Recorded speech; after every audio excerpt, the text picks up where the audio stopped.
दधिबल शांत रहकर भगवान के भजन में, भगवान के स्मरण में, भगवान की भक्ति में डूबा रहता।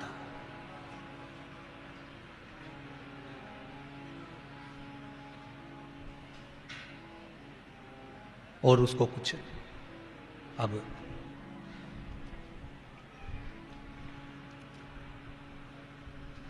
रावण की एक धर्म पत्नी और थी, जिससे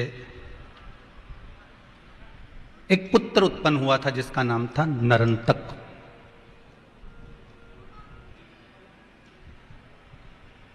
जैसे मेघनाद है, अक्षय है, जितने बलशाली ये थे उतना बलशाली नरंतक भी था।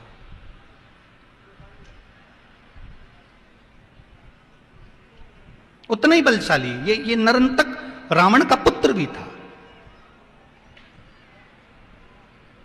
जैसे बानरों में बानर के पुत्र सुग्रीव के पुत्र दधिबल को लोगों ने कह दिया था ये किसी काम का नहीं है, ये तो भगवान के भजन में लगा रहता है, स्मरण में लगा रहता है, कीर्तन में लगा रहता है, मंत्र जाप में लगा रहता है, ये किसी काम का नहीं, इसको लोग पूछते नहीं थे। होता है ऐसा, आपके साथ भी होता होगा, जो ज्यादा भजन में लगा रहता है, कीर्तन में लगा रहता है, स्मरण में लगा रहता है, नाम जाप में लगा रहता है, लोग उसको ऐसे हल्का समझते हैं, हो जाता है।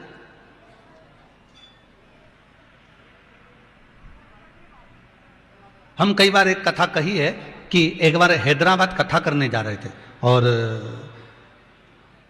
शमशेरगंज गौशाला में कथा थी हैदराबाद के, और ट्रेन से जा रहे थे तो नागपुर से कुछ लड़के लड़कियां ट्रेन में चढ़ गए। अब ट्रेन में चढ़े तो धोती पहने थे हम भी। अब छोरे छोरियां सब हंसी उड़ाने लगे। अब हंसी उड़ाने लगे तो उसमें कुछ लड़के कॉलेज के जो थे उन्होंने बच्चियों की ओर देखा, लड़कियों की ओर देखा, उन्हीं के साथ आए थे और वो हंस हंस कर एक प्रश्न किया, गुरुजी हमको आपसे एक बात करना है, आप कहाँ जा रहे हो? हमने कहा हम शमशेरगंज गौशाला हैदराबाद में कथा है। अच्छा आप कथा करते हो? हमने कहा।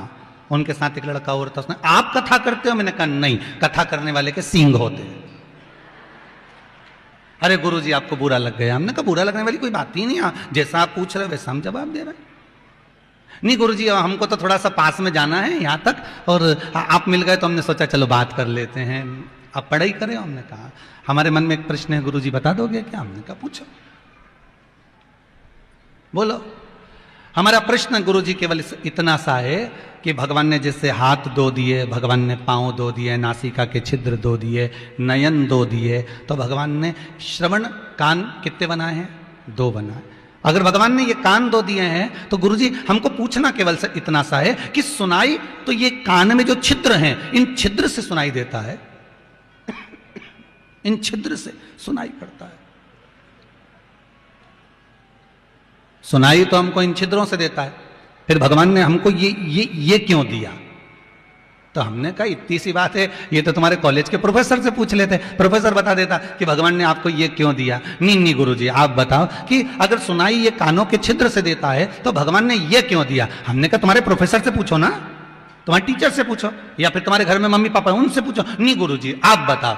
हमने कहा देखो भैया, भगवान का एक नाम चतुर नारायण है, और भगवान का नाम चतुर नारायण है तो भगवान को मालूम था कि जब तेरा बुढ़ापा आएगा तो चश्मे का स्टैंड कहां से लाएगा, इसलिए भगवान ने तेरे को देकर पैदा कर दिया।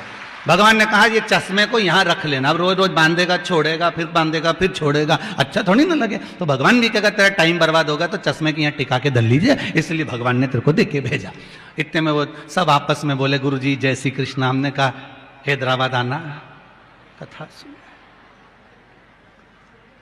इतना में छोरा हुन बोले अब तो हमने सुन ली, अब हम कभी नहीं सुने दादा, बहुत बहुत उत्तम।